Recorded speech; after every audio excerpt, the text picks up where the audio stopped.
Current affairs. Prepare for upcoming exams. SSC, CGL, MTS, RO. So good morning guys. तो चलिए start करते हैं आज के यानी कि 6 जनवरी के इंपॉर्टेंट करंट अफेयर्स को। और आज का सबसे इंपॉर्टेंट प्रश्न ये रहा आपके सामने। प्रश्न क्या पूछ रहा है कि अभी हाल ही में WHO यानी वर्ल्ड हेल्थ ऑर्गेनाइजेशन के फार्माकोविजिलेंस योगदान में भारत को वैश्विक स्तर पर कौन से स्थान पे रखा है? तो आंसर होगा 8वें स्थान पे। तो वर्ल्ड हेल्थ ऑर्गेनाइजेशन के अनुसार फार्माकोविजिलेंस के क्षेत्र में योगदान के लिए भारत विश्व में 8वें स्थान पर है। आप पूछोगे ये फार्माकोविजिलेंस क्या है? तो इसका संधि विच्छेद करो, इसको तोड़ो। फार्मा मतलब इसका संबंध दवाइयों से है और विजिलेंस का मतलब होता है निगरानी रखने से। हम कह सकते हैं दवाओं की सुरक्षा की निगरानी करने की जो प्रक्रिया है। मतलब दवाई नई बन के बाजार में आती है, उसके बाद लोग उसे खाते हैं और किन्हीं दवाइयों से साइड इफेक्ट होने लगते हैं। तो यही निगरानी रखती है कि किसी दवाई से कोई दवाई साइड इफेक्ट तो नहीं कर रही है ना, जो उसका पता लगाती है और ऐसा होता है तो उसे रोकती है। दवाओं पे निगरानी रखने का ये काम कर रही है। मतलब जो भी दवाइयां बन रही हैं वो जो भी मानक तय किए गए थे उन्हीं के अनुसार बन रही है ना, क्वालिटी दवाइयां बन रही है ना, ये इसका काम है। मतलब हम कह सकते हैं ये सुनिश्चित करता है कि दवाइयां सुरक्षित और असरदार हो।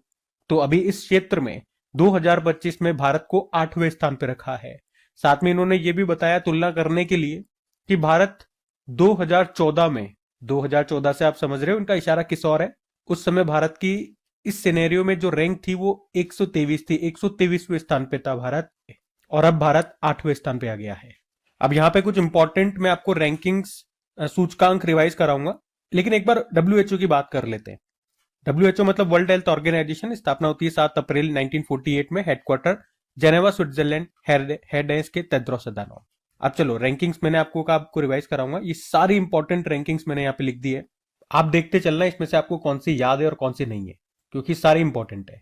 जैसे कि भ्रष्टाचार धारणा सूचकांक, करप्शन परसेप्शन इंडेक्स, भारत की रैंक है 96, टॉप पे डेनमार्क है। मानव विकास सूचकांक, ह्यूमन डेवलपमेंट इंडेक्स, भारत की रैंक है 130, टॉप पर आइसलैंड है। और कौन सा इंडेक्स कौन जारी करता है वो भी मैंने ब्रैकेट में यहाँ पे लिख दिया है, तो वो भी आप रीड कर सकते हैं। बाकी मैं इंडेक्स, उसमें भारत की रैंक और उसमें टॉप पर कौन है ये भी बताता हुआ चल रहा हूं। जैसे ग्लोबल जेंडर गैप इंडेक्स आया था, इसमें भारत 131 पे है, टॉप पर आइसलैंड है।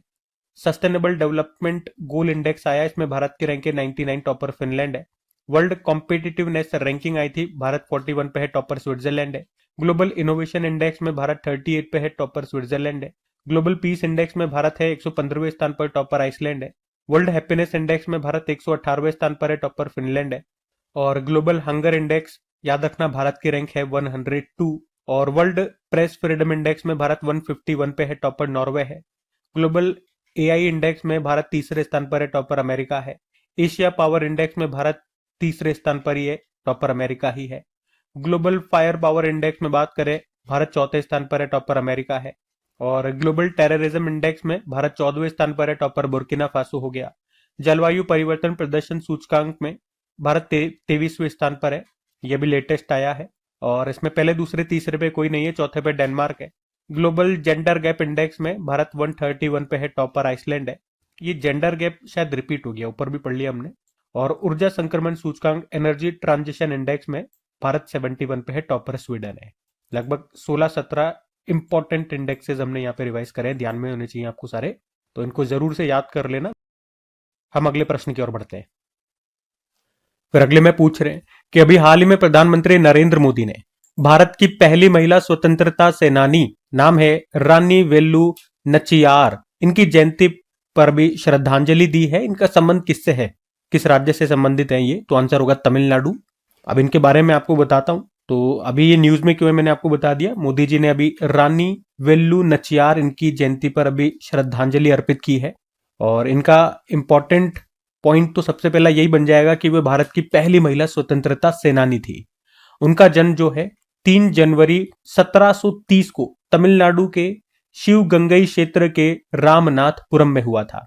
तो वे शिवगंगा रियासत की रानी थी उस समय। उन्हें वरमंगई के नाम से जाना जाता था, जिसका मतलब होता है बहादुर रानी। और उन्होंने जब ब्रिटिशर्स के खिलाफ लड़ाई लड़ी थी तो उस समय उनकी सेनापति हुआ करती थी क्विली। उन्होंने ब्रिटिश हथियार गृह को नष्ट करने के लिए खुद के ऊपर तेल डाला और अपने ऊपर आग लगा के मतलब आत्मघाती विस्फोट किया, जो कि भारतीय सैन्य इतिहास में पहली मानव बम की घटना थी। इसके अलावा उन्होंने प्रशिक्षित महिला सैनिकों की पहली टुकड़ी भी स्थापित की थी, ट्रेंड महिला सैनिकों की। तो ये सब कुछ इंपॉर्टेंट बातें उनके समय से निकल के आती हैं। रानी वेल्लू नचियार, जो कि भारत की पहली महिला स्वतंत्रता सेनानी रही है। अच्छा, एक इंपॉर्टेंट नोट यहाँ पे और डालना कि अभी 3 जनवरी को ही भारत में सावित्रीबाई फुले की जयंती भी मनाई गई है। सावित्रीबाई फुले एक कवियत्री थी, महान समाज सुधारक थी, और इन्हें आप जिस नाम से जानते हो कि ये भारत की पहली महिला शिक्षिका थी। अच्छा, इसी तरह का एक प्रश्न मैं आपसे पूछूंगा, लेकिन प्रश्न पूछने का अंदाज उल्टा है, और ये प्रश्न डिक्टो में वही प्रश्न पूछ रहा हूं जो कि एग्जाम में आया हुआ प्रश्न है। आप देख सकते हो। बताएंगे आप कि फातिमा शेख कौन थी। पहले मैं इस प्रश्न को उल्टा करके पूछने वाला था, लेकिन ये प्रश्न मुझे मिल गया, तो मैंने कहा चलो एग्जाम वाला प्रश्न ही उठा लेते हैं। तो इसका उत्तर मैं दूं कि आप लोग दे देंगे? चलो ये आप ही लोगों पे छोड़ता हूं। मैं वैसे कई बार बता भी चुका हूं आपको बीच में। इनके ऊपर एक बुक आई थी, तब भी हमने चर्चा की थी इनकी। तो अब आप ही लोग बताएंगे। नहीं पता तो गूगल जरूर करना और आंसर जरूर बताना। हम अगले प्रश्न की ओर बढ़ते हैं। फिर देखो अगले में क्या पूछ रहे हैं कि अभी हाल ही में पहला सरकारी एआई आधारित क्लिनिक ये कहां पर खोला गया है? तो आंसर होगा ग्रेटर नोएडा में। तो ये भी अच्छा प्रश्न है कि भारत का पहला सरकारी एआई आधारित क्लिनिक अभी खोला गया है। कहां पर? ग्रेटर नोएडा में। ग्रेटर नोएडा में भी कहां पे? ग्रेटर नोएडा के government institute of medical sciences में इसको खोला गया है। अच्छा, प्रश्न ये भी आ सकता है, ये भी पूछा जा सकता है कि इस पहल में कौन सा आईआईटी शैक्षणिक और तकनीकी सहायता प्रदान कर रहा है? तो आंसर हो जाएगा आईआईटी कानपुर। और इसे खोलने का मुख्य उद्देश्य है एआई आधारित हेल्थ केयर स्टार्टअप्स को वास्तविक क्लिनिकल वातावरण में अपने समाधान विकसित करने, परीक्षण करने और सत्यापित करने का अवसर प्रदान करना। तो आपको ये एक लाइन में सिंपल सा याद रखना है कि अभी भारत का पहला सरकारी एआई आधारित क्लिनिक कहां पर खोला गया? ग्रेटर नोएडा में खोला गया है। और तकनीकी सहायता कौन सा आईआईटी दे रहा है? आईआईटी कानपुर। अब यहाँ पे एआई मतलब आर्टिफिशियल इंटेलिजेंस। एआई से संबंधित कुछ इंपॉर्टेंट करंट अफेयर्स में आपको कराऊंगा रिवाइज। जैसे कि चैट जीपीटी के निर्माता जो है ओपन एआई, इन्होंने 2025 के अंत तक नई दिल्ली में अपना पहला भारतीय कार्यालय खोलने की घोषणा की थी। मलेशिया ने राइट बैंक लॉन्च किया था, जो कि दुनिया का पहला एआई संचालित बैंक है। Bharat health AI global regulatory network में शामिल हो गया, जिसका मुख्यालय है जेनेवा, स्विट्जरलैंड। भ्रष्टाचार से निपटने के लिए एआई मंत्री, जिनका नाम है डेल्ला, इसको नियुक्त करने वाला दुनिया का पहला देश बना है अल्बानिया। और ग्लोबल एआई इंडेक्स आया था, भारत तीसरे स्थान पर है, टॉपर अमेरिका है। महाराष्ट्र ने माइक्रोसॉफ्ट के साथ पार्टनरशिप करके महाक्राइम ओएस एआई को लॉन्च किया था, और यह भारत का पहला एआई आधारित साइबर अपराध जांच प्लेटफॉर्म है। ग्लोबल एआई शो 2025 का आयोजन हुआ था अबू धाबी यूएई में, और अभी फरवरी में 2026 में जो एआई इम्पैक्ट समिट होगा ये भारत में होगा, नई दिल्ली में। और भारत का पहला AI powered anti drone petrol वाहन का नाम क्या है? इंद्रजाल है, इंपॉर्टेंट है। और भारत का पहला एआई इंडस्ट्री एसोसिएशन का निर्माण हुआ है, जिसका मुख्यालय है मुंबई में, और इसके पहले प्रेसिडेंट बनाए गए विजय कलियंत्री। ये भी नाम इंपॉर्टेंट रहेगा। अभी आईआईटी दिल्ली के वैज्ञानिकों ने आइला नाम से एक एआई सिस्टम बनाया है, और यहाँ पे ये आइला का मतलब क्या हो गया? Artificial intelligent lab assistant. ठीक है, तो ये एआई से संबंधित लेटेस्ट करंट अफेयर्स के प्रश्न कुछ मैंने आपको रिवाइज कराए, ध्यान में रखना। अगला प्रश्न देखते हैं। फिर अगले में पूछ रहे हैं हाल ही में राष्ट्रीय पक्षी दिवस कब मनाया गया? तो आंसर होगा 5 जनवरी को। तो हर साल 5 जनवरी को नेशनल बर्ड डे के रूप में मनाया जाता है। पहली बार इस दिन को सन 2002 में मनाया गया था। तो वही कि हमारे पारिस्थितिकी तंत्र के लिए पक्षी बहुत महत्वपूर्ण होते हैं, उसी के बारे में जागरूकता फैलाने के लिए इस दिन को मनाया जाता है। सिंपल से याद रखेंगे, राष्ट्रीय पक्षी दिवस 5 जनवरी को होता है। अच्छा, अगर मैं आपसे पूछूं कि भारत का राष्ट्रीय पक्षी क्या है, आप सब बता दोगे मोर है, छोटा बच्चा ही बता देगा, पिकॉक। लेकिन पूछूं कब घोषित किया गया था, तो याद रखना 1963 में। और पिकॉक का साइंटिफिक नेम होता है पावो क्रिस्टाटेटस या क्रिस्टेटस, कुछ भी आप पढ़ लो। अच्छा, यहाँ पे बर्ड से संबंधित कुछ पॉइंट्स मैं आपको रिवाइज कराता हूँ। देखो 2-3 तो दिवस ही हो जाएंगे बर्ड से संबंधित। एक तो वर्ल्ड माइग्रेटरी बर्ड डे होता है, ये मई और अक्टूबर के दूसरे शनिवार को होता है। वर्ल्ड स्पैरो डे होता है 20 मार्च को होता है ये। और जो आज हमने पढ़ा वो है नेशनल बर्ड डे 5 जनवरी को। याद रखना, अगर पूछे कि भारत में अपनी तरह का पहला राज्य स्तरीय पक्षी एटलस किस राज्य के पास है, तो केरल। उत्तराखंड ने अपनी पहली बर्ड गैलरी कहां पर खोली? Dehradun. Oxygen bird park, Amrit Mahotsav park भी इसको कहते हैं, इसका उद्घाटन कहां किया गया था? नागपुर में। बर्ड मैन ऑफ इंडिया कहा जाता है सलीम अली को। और ग्रेट बैकयार्ड बर्ड काउंट में लगातार तीसरे साल सर्वाधिक पक्षी प्रजातियां ये मिली थी पश्चिम बंगाल में 543। और किस राज्य में ग्रेटर फ्लेमिंगो अभ्यारण्य स्थापित किया गया? तमिलनाडु में रामनाथपुरम जिले में। वैसे ये जो ग्रेटर फ्लेमिंगो है ना, किस राज्य का राजकीय पक्षी है? गुजरात का है।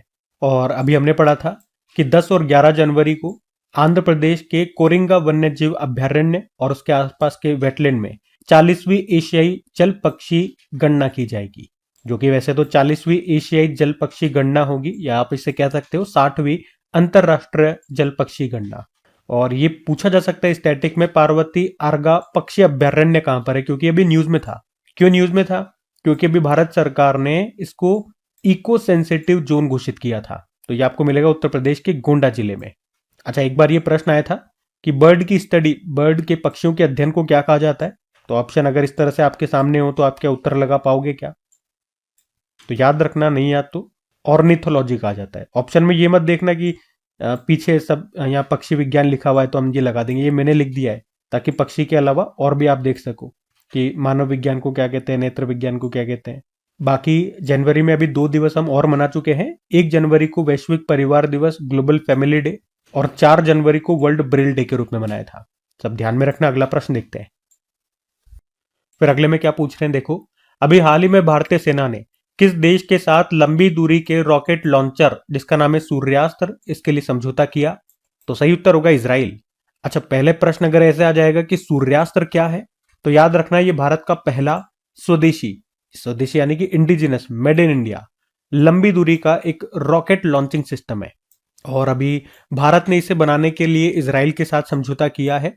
हम इसमें इजराइल की टेक्नोलॉजी का इस्तेमाल करेंगे। और ये समझौता हुआ है पुणे की NIBE लिमिटेड कंपनी और इजराइल की एल्बिट सिस्टम नाम की कंपनी के बीच में। मतलब ये दोनों मिलकर के इसके बनाएंगे और भारत में ही बनाएंगे। इसकी जो रेंज है 150 से लेके 300 किलोमीटर तक की इसकी रेंज होगी। और ये कई तरह के रॉकेट और गोला बारूदों को दाग सकता है। रॉकेट लॉन्चर है, वो भी बिल्कुल सटीकता के साथ। अच्छा, ये समझौता हुआ कितने में है? 293 करोड़ रुपीस में। तो अगर आपसे पूछे कि सूर्यास्त्र क्या है, तो अब याद रखना ये भारत का पहला स्वदेशी लंबी दूरी का रॉकेट लॉन्चिंग सिस्टम है। अब यहाँ पे इसी तरह से कुछ नाम मैं आपके सामने लेकर के आ रहा हूं। आप उनको देखना और बताना कि वो क्या है। ये सब हमने करंट अफेयर्स में पढ़े हैं। जैसे कि इग्ला एस मैनपेट्स, ये हमने रशिया से लिया है। मैनपेट से समझ में आ जाएगा man portable air defence system, ये एक तरह का एयर डिफेंस सिस्टम है। और आसमी क्या है? स्वदेशी सबमशीन गन है। Sonobuoy high altitude anti submarine warfare है, जिसे हम अमेरिका से खरीदेंगे। अग्नि अस्त्र क्या है? मल्टी टारगेट एक्सप्लोजिव डिवाइस है। भार्गवास्त्र क्या है? सूक्ष्म मिसाइल प्रणाली को झुंड ड्रोन हमले के खतरे का मुकाबला करने के लिए इसे विकसित किया गया, भार्गवास्त्र नाम दिया गया। और नाड़ी तरंगिनी भारत का पहला आयुर्वेदिक चिकित्सा उपकरण है। शून्य क्या है? ये भारत की पहली इलेक्ट्रिक एयर टैक्सी है और इसे बना रहा है बेंगलुरु का एक स्टार्टअप है सरला, वो। और संजय क्या है? रक्षा मंत्री राजनाथ सिंह ने युद्ध क्षेत्र निगरानी प्रणाली को लॉन्च किया था, उसी का नाम रखा था संजय। हेलियोस अमेरिका का एक लेजर वेपन है। दुर्गा 2 DRDO ने स्वदेशी लेजर वेपन सिस्टम बनाया था, उसका नाम है दुर्गा 2।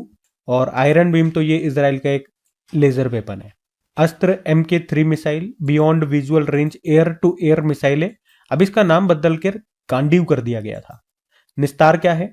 यह पहला स्वदेशी रूप से डिजाइन और निर्मित डाइविंग सपोर्ट वेसल है। और रुद्रास्त्र क्या है? तो ये अभी हमने पढ़ा था, भारतीय रेलवे ने एशिया की सबसे लंबी मालगाड़ी का सफल परीक्षण किया था, उसी का नाम है रुद्रास्त्र, जिसकी लंबाई थी 4.5 किलोमीटर। ठीक है, तो इस तरह के नाम ये कुछ हमारे न्यूज में रहे थे जो मैंने आपको यहाँ पे रिवाइज कराए। उम्मीद करूंगा आपको पसंद आया होगा सेशन। अभी हम अगले प्रश्न की ओर बढ़ते हैं। उम्मीद करूंगा ये शीट आपको अच्छी लगी होगी। अभी हम अगले प्रश्न की ओर बढ़ते हैं। फिर अगले में पूछ रहे हैं कि अभी हाल ही में वर्ष 2026 की शुरुआत में क्रिप्टो करेंसी माइनिंग और ट्रेडिंग को किसने मान्यता दे दी है? तो आंसर होगा तुर्कमेनिस्तान। हमारा एक सेंट्रल एशियन कंट्री है तुर्कमेनिस्तान, जिसने अभी क्रिप्टो करेंसी और ट्रेडिंग को मान्यता दे दी है। मतलब वहां पर अब क्रिप्टो में ट्रेडिंग यानी कि व्यापार कर सकेंगे और क्रिप्टो माइनिंग कर सकेंगे। क्रिप्टो माइनिंग का क्या मतलब होता है? ये आप कह दो वो प्रोसेस है, वो प्रक्रिया है जिसमें पावरफुल कंप्यूटर्स का उपयोग करके क्रिप्टो करेंसी को जनरेट किया जाता है। और क्रिप्टो करेंसी आप सबने कभी ना कभी इसका नाम जरूर सुना होगा। एक तरह से आप कह सकते हो वर्चुअल करेंसी है या डिजिटल करेंसी आप कह दो, इसे कंप्यूटर में ही रहती है, मतलब इसका कोई फिजिकल रूप नहीं है। और इसमें ऑनलाइन ये रहती है, मतलब एक कंप्यूटर से दूसरे कंप्यूटर में जाती है। तो सुरक्षित लेन देन के लिए क्रिप्टोग्राफी यानी कि जटिल कोडों का इसमें कोड्स का उपयोग किया जाता है। और आप यूं कह सकते हो कि ये ब्लॉकचेन तकनीक पर काम करती है। सबसे फेमस जो क्रिप्टो करेंसी तो वैसे बहुत सारी है, लेकिन जो सबसे फेमस क्रिप्टो करेंसी है वो आज के टाइम पे है बिटकॉइन। और आप ये भी नोट कर लेना, क्रिप्टो करेंसी का जनक किन्हें कहा जाता है? सातोशी नाकामातो को। ये बिटकॉइन के निर्माता कहे जाते हैं, जो कि पहली और सबसे फेमस क्रिप्टो करेंसी है। आपको पता है एक बिटकॉइन की वैल्यू क्या है? वैसे तो ऊपर नीचे होती रहती है, लेकिन फिर भी मैं आपको बताऊं तो अभी वर्तमान में एक बिटकॉइन की जो वैल्यू है वो है 85 लाख रुपए, एक बिटकॉइन की वैल्यू। अच्छा, एक प्रश्न और नोट करना, अगर पूछे क्रिप्टो करेंसी को लीगल टेंडर करने वाला पहला देश कौन सा है, तो आंसर होगा एल सल्वाडोर। मतलब ये 2001 से इसे ऑफिशियल करेंसी के रूप में अपना चुका है। उसके अलावा याद रखना, अर्थव्यवस्था को बढ़ावा देने के लिए हरित ग्रीन क्रिप्टो करेंसी अपनाने की घोषणा की थी किसने? तो आंसर होगा भूटान ने। और भूटान ने ही दुनिया की पहली राष्ट्र स्तरीय क्रिप्टो पर्यटन भुगतान प्रणाली को भी शुरू किया था। अब हमारे प्रश्न में जो बात हो रही है वो किस कंट्री की हो रही है? तुर्कमेनिस्तान की। ये एक सेंट्रल एशियन कंट्री, आप मैप में देख सकते हो, ये रहा तुर्कमेनिस्तान। कैपिटल एश गबत होती है, करेंसी है तुर्कमेनिस्तानी मन्नत। और ये किस झील से सीमा लगाता है? आप देख सकते हो कैस्पियन सागर, जो कि दुनिया की सबसे बड़ी खारे पानी की झील है, या आप इसे ही कह सकते हो दुनिया की सबसे बड़ी झील कैस्पियन सागर ही है। ठीक है, दोनों सर से पूछ सकता है, दुनिया की सबसे बड़ी खारे पानी की झील या दुनिया की सबसे बड़ी झील कैस्पियन सी। और अभी 2025 में तीसरा United Nation conference on landlocked developing countries का जो आयोजन है, जो सम्मेलन है, वो तुर्कमेनिस्तान में ही हुआ था, तुर्कमेनिस्तान के अवाजा में। ठीक है, तो ये सब ध्यान में रखना। अगला प्रश्न देखते हैं। फिर अगले में पूछ रहे हैं, अभी एनटीसीए मतलब नेशनल टाइगर कंजर्वेशन अथॉरिटी के आंकड़ों के अनुसार वर्ष 2025 में भारत के किस राज्य में सर्वाधिक बाघों की मृत्यु हुई है? तो आंसर होगा इसका तो मध्य प्रदेश। तो नेशनल टाइगर कंजर्वेशन अथॉरिटी, ये हमने टाइगरों के संरक्षण के लिए एक अथॉरिटी बनाई है। और अभी इसी ने बताया कि 2025 में भारत में सबसे ज्यादा बाघों की मौत मध्य प्रदेश में हुई है। कितनी? 55। उसके बाद महाराष्ट्र में 38, केरल में 13, असम में 12, मतलब टोटल 166 टाइगर मारे गए हैं 2025 में। और ये 2024 की तुलना में 40 ज्यादा टाइगर मारे गए, मतलब 2024 में करीब 126 टाइगर मारे गए थे और अभी 166। हमने पूछा मौत की वजह क्या है, तो बताया गया कि सबसे ज्यादा जो मौतें हैं वो आवास की समस्या के कारण हुई है। आवास की समस्या के कारण क्षेत्रीय संघर्ष हुआ बाघों के बीच में। और जब दो बाघ लड़ते हैं तो एक जीतता है, एक हारता है, क्योंकि हम बाघों की संख्या तो टाइगर की संख्या तो कैसे न कैसे करके बढ़ा रहे हैं, पर जो वन क्षेत्र है, जो कॉरिडोर है, वो सीमित है, तो वो आपस में लड़ते हैं और मर जाते हैं। और भी कारण है, लेकिन मुख्य रूप से जो बड़ा कारण है जिसके कारण सबसे ज्यादा टाइगर मरे, वो ये कारण बताया गया। आपको बता दूं, भारत में दुनिया के लगभग 75% बाघ पाए जाते हैं। बाघों से, टाइगर से कुछ इंपॉर्टेंट फैक्ट्स और देख लेते हैं। एक तो याद रखना, वर्ल्ड टाइगर डे कब होता है? 29 जुलाई को होता है। भारत में अभी 58 टाइगर रिजर्व हैं। और हाँ, इसके बाद अभी लेटेस्ट जुड़ने वाला है कौन सा? कैमूर टाइगर रिजर्व, जो बिहार का दूसरा टाइगर रिजर्व होगा। वैसे हमारा पहला टाइगर रिजर्व कौन सा है? जिम कॉर्बेट टाइगर रिजर्व, जो उत्तराखंड में है। 58 नंबर का कौन सा था? माधव टाइगर रिजर्व, जो मध्य प्रदेश का था। और भारत में सबसे ज्यादा टाइगर भी आपको मध्य प्रदेश में मिलेंगे, 785। भारत में टाइगर प्रोजेक्ट कब शुरू हुआ था? 1973 में। हमारे जो पर्यावरण मंत्री हैं भूपेंद्र यादव, उन्होंने कहा कि भारत में टोटल 3682 बिग कैट्स हैं। और अभी बिग कैट अलायंस का पहला एड इन्हीं को बनाया गया था, भूपेंद्र यादव को। याद रखना, पश्चिम बंगाल का जो सुंदरबन टाइगर रिजर्व है वो भारत का दूसरा सबसे बड़ा टाइगर रिजर्व बन गया है। अगर ये दूसरा सबसे बड़ा है तो पहला सबसे बड़ा टाइगर रिजर्व हमारा आंध्र प्रदेश का नागार्जुन सागर श्रीशैलम टाइगर रिजर्व है। और टाइगर मैन ऑफ इंडिया कहते हैं कैलाश सांखला को। और याद रखना, अभी गुजरात को 33 सालों के बाद फिर से टाइगर स्टेट का दर्जा दे दिया गया है। ठीक है, तो टाइगर से ये पॉइंट्स ध्यान में रखेंगे। अगला प्रश्न हम देखते हैं। फिर अगले में पूछ रहे हैं, अभी हाल ही में 72वें राष्ट्रीय वॉलीबॉल टूर्नामेंट का आयोजन ये कहां पर किया जा रहा है? तो सही उत्तर होगा वाराणसी में, नेशनल वॉलीबॉल टूर्नामेंट 2026। इसका ये 72 नंबर का एडिशन है और अभी इसका आयोजन ये किया जा रहा है। 4 तारीख को शुरू हो गया था, 11 तारीख तक चलेगा ये। अभी कहां पर? वाराणसी में।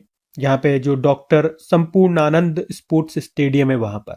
और इसका शुरुआत किया, इसका उद्घाटन किया प्रधानमंत्री नरेंद्र मोदी ने। इसमें देश भर के 58 टीमों के 1000 से भी ज्यादा खिलाड़ी हिस्सा ले रहे हैं। तो मोदी जी ने इसकी शुरुआत की, इसका उद्घाटन किया, इसलिए प्रश्न न्यूज में है तो आपको ध्यान रखना चाहिए।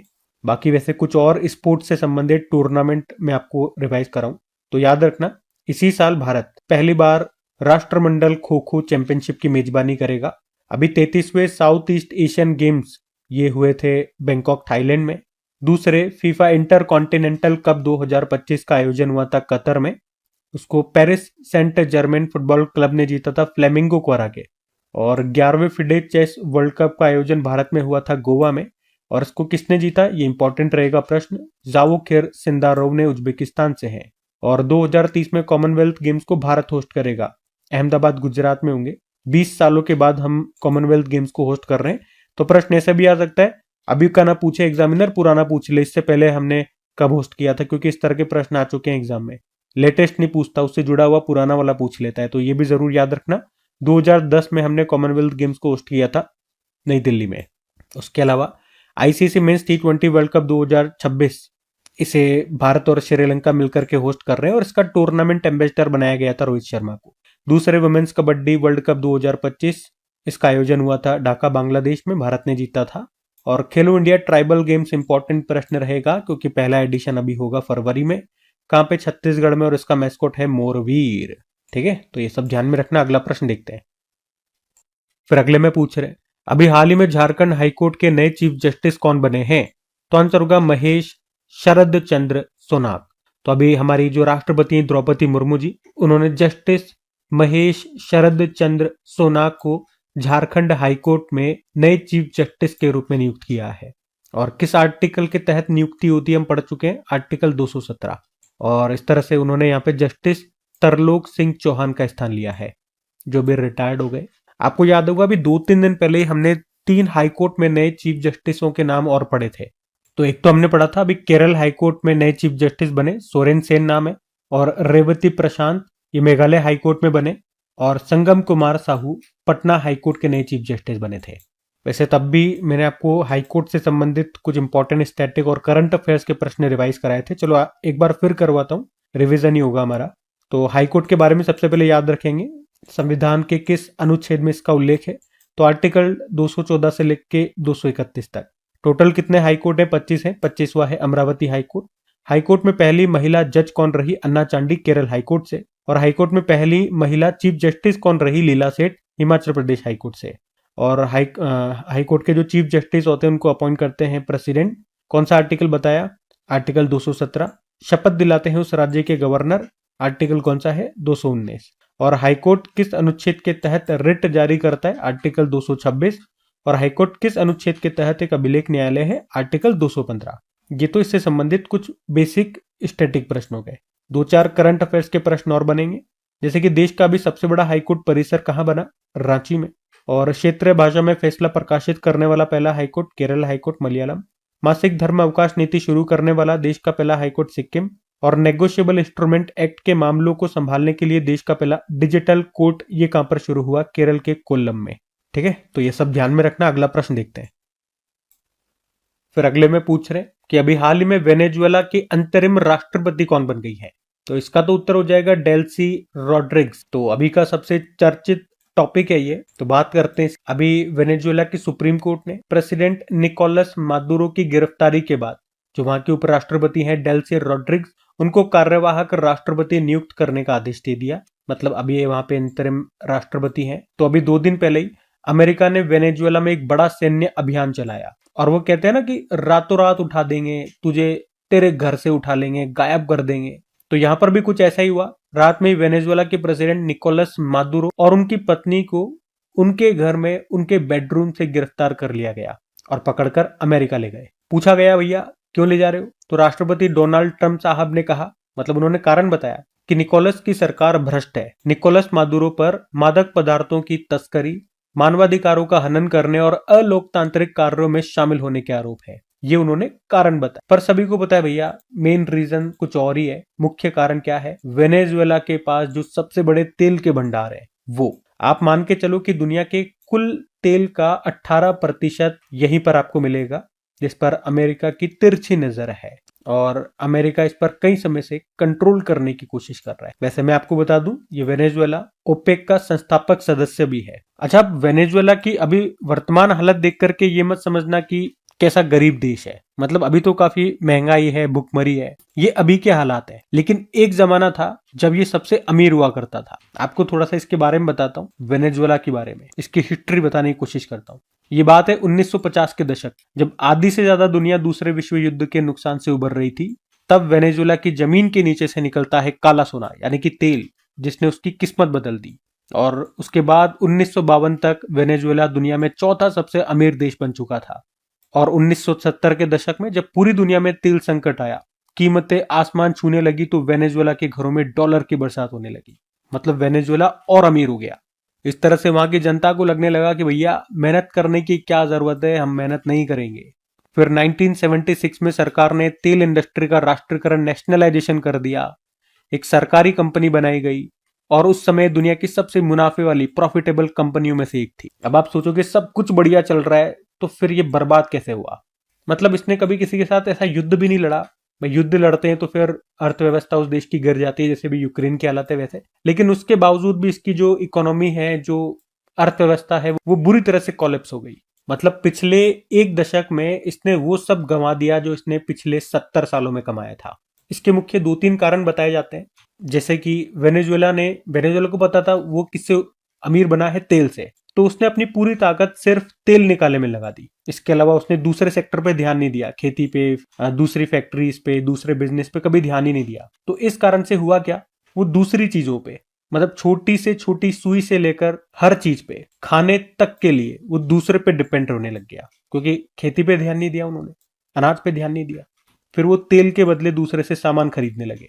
उसके अलावा वहां की सरकार ने भविष्य के लिए निवेश नहीं किया, कोई प्लानिंग नहीं की, बस मुफ्त की योजनाओं में पैसा उड़ाते रहे। और जब तक तेल महंगा था तब तक तो मजे थे, सब ठीक चल रहा था। लेकिन जैसे ही तेल की कीमतें गिरी, अब जो केवल एक ही चीज पे डिपेंडेंट हो, अगर उसी की वैल्यू गिर जाएगी तो उसकी तो हालत खराब होनी है। मतलब ऐसी हालत हो गई सरकार की कि लोगों को, उनके एम्प्लॉयज को सैलरी तक नहीं दे पा रही थी। बचा कुचा कारण सरकार का भ्रष्टाचार है। सरकार की जो तेल की कंपनियां थी, वहां पे जो काबिल इंजीनियर हुआ करते थे उनको हटा दिया। पॉलिटिकल पार्टी से जुड़े हुए बंदों को वहां पे लगा दिया, किसी की जान पहचान के बंदे को लगा दिया, ऐसे वैसे बंदों को लगा दिया। इससे क्या होना है, जब कैपेबल बंदा नहीं रहेगा, भ्रष्ट सरकार के चमचे लग जाएंगे, तो तेल उत्पादन की तकनीक खराब हो गई, सही से तेल उत्पादन नहीं हो पा रहा है। मतलब आप देख सकते हो कि 1990 के दशक के आखिरी में जो देश रोजाना 35 लाख बैरल तेल निकालता था, आज उसकी ये स्थिति है कि वो मुश्किल से 8-9 लाख बैरल तेल निकाल पाता है। और जो सरकारी तेल कंपनियां हैं, वो मेंटेनेंस के अभाव में कबाड़ हो गई है। वो खुद का पेट्रोल दूसरों से मंगवाता है। मतलब उसके देश में जो पेट्रोल है वो विदेशों से आयातित होता है। मतलब यहाँ पे 2012 में, ऐसा कहा जाता है 2012 में यहाँ की जो जीडीपी थी वो टॉप पर थी, और अभी अपनी जीडीपी का 80% तक गंवा चुका है। मतलब आप यूं समझो कि 2012 में यहाँ की जो अर्थव्यवस्था थी 100 रुपए थी, आज केवल 20 रुपए बची है। यहाँ पे जो महंगाई है वो केवल इन्फ्लेशन नहीं कहोगे, उसे हाइपर इन्फ्लेशन है। वो कई बार यूट्यूब या गूगल, फेसबुक पे आप देखते होंगे ना, जैसे जिम्बाब्वे की हालत थी, नोट गिन के नहीं तोल करके लिए जाते हैं, तो वो वाली हालत हो गई थी यहाँ पे। और ये सबको देखते हुए ट्रंप सरकार ये दावा करती है कि अब इस सैन्य ऑपरेशन के बाद जो अमेरिकी तेल कंपनियां हैं वो वेनेजुएला में अरबों डॉलर का निवेश करेगी और वहां के टूटे हुए इंफ्रास्ट्रक्चर को ठीक करेगी। इससे वहां पे बदलाव आएगा, एक स्थिर अच्छी सरकार बनेगी, और अमेरिका ने जो आर्थिक प्रतिबंध लगा रखे थे वो हटेंगे। वेनेजुएला का तेल दोबारा से बड़ी मात्रा में निकाला जाएगा, ग्लोबल मार्केट में भेजा जाएगा। इससे वहां की अर्थव्यवस्था फिर से पटरी पर आएगी। तो ये पूरी वेनेजुएला की घटना है। मैंने आपको थोड़ा हल्का हल्का टच कराया, थोड़ा सा हिस्ट्री भी बताया, सब कुछ बताया था कि थोड़ा सा माइंड में क्लियर हो कि वेनेजुएला था क्या और अभी है क्या। बाकी आप मैप में देख सकते हो, वेनेजुएला कैपिटल काराकस होती है, करेंसी है वेनेजुएलन बोलीवर, और एक और इंपॉर्टेंट यहाँ से बात याद रखना कि अभी 2025 का जो नोबेल शांति पुरस्कार है, नोबेल पीस प्राइज, वो वेनेजुएला की ही एक व्यक्ति है, मारिया कोरिनो मचाडो, इनको दिया गया था। वेनेजुएला न्यूज में है तो भैया ये प्रश्न इंपॉर्टेंट हो जाता है आपका, ठीक है। तो इनका नाम जरूर से याद रखना, नोबेल पीस प्राइज, ये एग्जाम में आएगा आपके।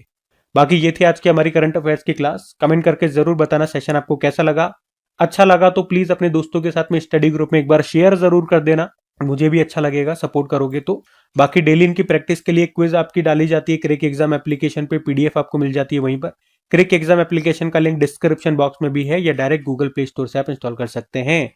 बाकी चलो अभी कल के करंट अफेयर्स का हम क्विक रिवीजन कर लेते हैं और सेशन एंड करते हैं। तो कल आपसे पूछा था, बॉर्डर रोड ऑर्गेनाइजेशन के डायरेक्टर जनरल बने हरपाल सिंह।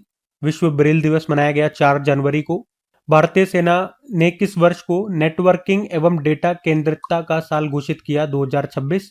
और पीएम मोदी ने पवित्र पेपरवा अवशेषों की प्रदर्शनी का उद्घाटन कहाँ किया? नई दिल्ली। और किस देश को पछाड़कर भारत विश्व का सबसे बड़ा चावल उत्पादक देश बन गया? चाइना। 8वां राज्य वेतन आयोग गठित करने वाला भारत का पहला राज्य कौन सा बन गया? असम। और सांख्यिकी एवं कार्यक्रम कार्यान्वयन मंत्रालय ने अपना नया शुभंकर लॉन्च किया, उसका नाम है सांख्यिकी। जल्लीकट्टू महोत्सव 2026 का आयोजन भारत के किस राज्य में किया जा रहा है? तमिलनाडु। और भारतीय खाद्य निगम फूड कॉरपोरेशन ऑफ इंडिया के अध्यक्ष सीएमडी कौन बन गए? रविंद्र कुमार अग्रवाल। और आखिरी प्रश्न था, YJ-20 हाइपरसोनिक मिसाइल का सफल परीक्षण अभी किया है चाइना ने। बाकी चलो कल का भी होमवर्क प्रश्न देखते हैं और सेशन एंड करते हैं। तो कल पूछा था, अभी ग्लोबल इनोवेशन इंडेक्स में भारत की रैंक क्या रही? तो इसका सही उत्तर होगा 38। आप सभी ने प्रश्न का बिल्कुल सही उत्तर दिया। अब ये आज का आपका होमवर्क प्रश्न।